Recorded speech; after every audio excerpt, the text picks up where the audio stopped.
अरे यार इतना खराटे क्यों ले रहे हो?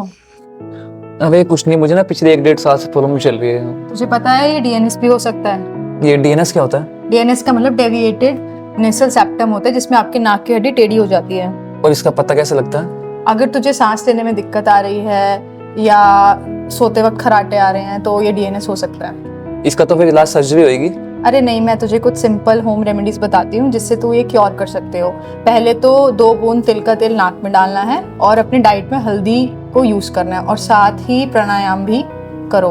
और इसके अलावा तुम पंचकर्मा थेरेपीज भी ले सकते हो।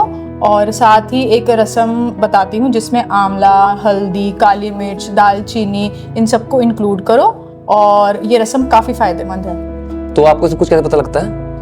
मैं इंस्टाग्राम पर वेदो भवा को फॉलो करती हूँ और उसमें बहुत सी वो हेल्थ टिप्स के बारे में बताते हैं।